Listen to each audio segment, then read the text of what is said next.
Claire Hargrove, 23, brown hair, a smile that looked like it cost her something. Missing since October 2022. Last seen in a coastal village in Rhode Island called Cutter's Neck. Population 400 and something depending on the season. She'd gone there chasing a story for her folklore studies at URI. Old disappearances. Fishermen who went out and never came back. Things the locals had stopped talking about a long time ago. I told her parents I'd look into it. I took their money. I didn't tell them that girls who go chasing things in small towns rarely come home.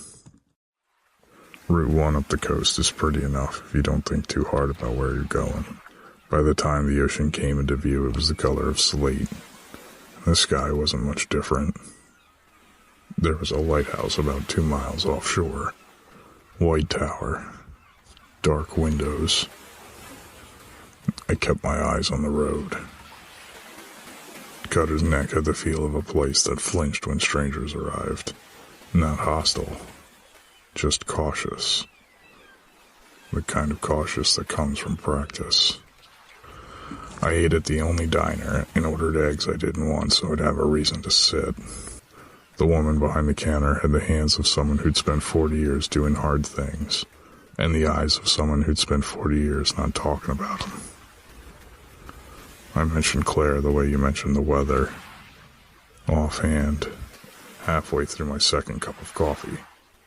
Something flickered across her face. There and gone. The way a light flickers before it holds. She didn't answer.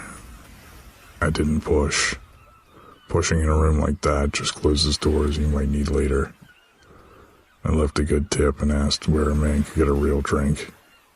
She pointed down the block without looking at me. The bar was called The Anchor, and it smelled like every bar that's ever been called The Anchor.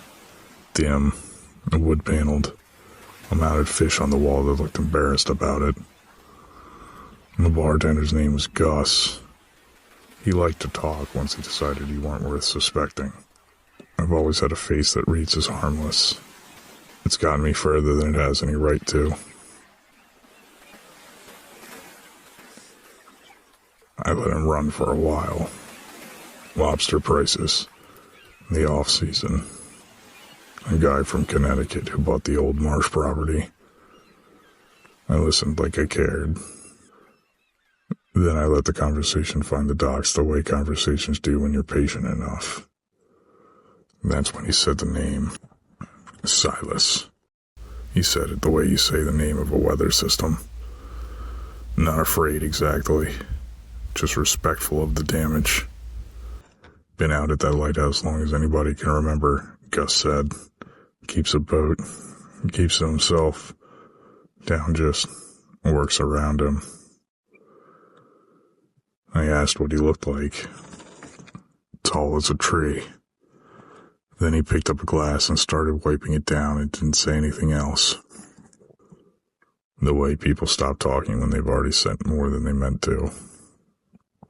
I finished my drink and left. I spent the better part of the afternoon on the far end of the dock with a cup of bad coffee and a clear view of Silas's boat. An old wooden trawler, dark-hulled, sitting low in the water like it was tired. No name on the stern that I could make out. Nothing moved. Nothing came or went. But the smell was wrong. Not fish like you'd expect. Something older. Something low and organic that the tide kept bringing in and the wind kept trying to take away. The kind of smell that makes the back of your neck wake up before your brain does. I stood there until the lights started going and cold came in off the water, not all at once but steady. Then I made a decision I'd almost regret. Getting aboard wasn't elegant. but most of what I do isn't. Below deck, the air was thick and the smell was worse. I used my penlight and found a bolted trunk wedged under the bunk. The lock was old. Inside, documents, a stack of them. The ones on top are in French, water warped, the ink gone brown at the edges. Beneath those, older English, handwritten in a script that took me a minute to follow. Dates I couldn't pin down. References to the water, and references to what lived in the water. At the bottom of the stack was a journal, recent enough that the ink was still dark. I flipped to the last entry with writing in it. It took me a moment to understand what I was reading. Then I found Claire's name. Then I found the line below it that I won't repeat here. Some things don't need to be said twice. I was still holding the journal when I heard the footsteps on the deck above me. Slow, deliberate. The weight of them settling into the wood like the boat recognized them. Came down the steps without a word and without hurrying. That told me everything I needed to know about how many times he'd done this. 6.5 feet of him, easy. A face that had been beaten by weather for decades. One eye, milky and fixed. One eye that worked just fine, and was looking at me with something close to boredom. The raincoat was long, dark, and stained in patterns. I was glad I couldn't see clearly in the low light. He took the revolver off me before I'd fully decided to go for it. Tied my wrists with ropes that smelled like salt and something under the salt. Sat me against the wall of the cabin, like I was something he'd deal with in a moment. He wasn't angry. He wasn't enjoying himself. He just had a thing that needed doing, and he'd done it many times. He was going to do it again now. That's a particular kind of terrifying that angry men don't come close to. He brought me up and set me against the stern rail, like cargo. Then he went to work. A drum, small and flat, beaten in a pattern I couldn't follow. Not random, but not anything I'd call rhythm either. Something older than rhythm. Fish guts went over the side in a long arc and hit the black water and spread. And then the water moved. Not the way water moves with the wind or the tide. The way water moves when something beneath it is rising. Something heavy. Something that had been down there a long time and knew exactly where to come up. And the whole stern of the boat lifted slightly. The smell hit me then, full and absolute. Patient in the way the very old things are. Not because they're calm, but because time means something different to them. Silas turned away from the water and looked at me. And I want to be precise about what happened next. I did not outsmart him, and I did not overpower him. I got lucky in the specific way that comes from him having a process and me being willing to disrupt it.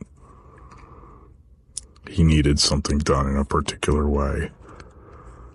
And for about 30 seconds, meeting those requirements meant his hands were occupied and his attention was divided. I was no longer the most important thing on the dock. 30 seconds was enough. What followed was brief and ugly. I hit the deck twice before I got my revolver. When I fired, I was on my back looking up at him. The shot wasn't clean, but it was enough. He went down slowly. That's the part I remember. Like he was surprised not by the bullet, but by the concept of falling. Like it had never seriously occurred to him that he could. I stood over him with the revolver still in my hand and watched him go. He didn't look at me. He looked past me, over my shoulder, toward the water. His good eye was fixed on something out there in the dark. Whatever he saw in it, I'll never know. His breathing slowed some more. Then he said it, barely a voice, more like air finding the shape of words on its way out. Where will you go now? Not a question. Not exactly. More like something he already knew the answer to. Then he was gone. I've thought about those words more than I'd like to admit. I'm not sure who he was asking. Something moved in the water off the stern. Not a splash. More like a settling. Like something very large and very patient adjusting itself, deciding to wait a little longer. I didn't look. And I stood there until my legs steadied. Then I went back below and took the journal. Claire Hargrove had been dead for 14 months by the time I was standing on that boat. There was nothing I could have done, nowhere I could have gotten to. I've made my peace with that the way I make my peace with most things. I file it away and move on. I drove back to Providence before sunrise. The Hargrove family sat across from me in their living room. I told them what I could, which wasn't much, and left out what I couldn't, which was most of it. They cried. I waited until it felt right to stand. Then I stood, shook the father's hand, and let myself out. And the case was closed. That's what I wrote down anyway.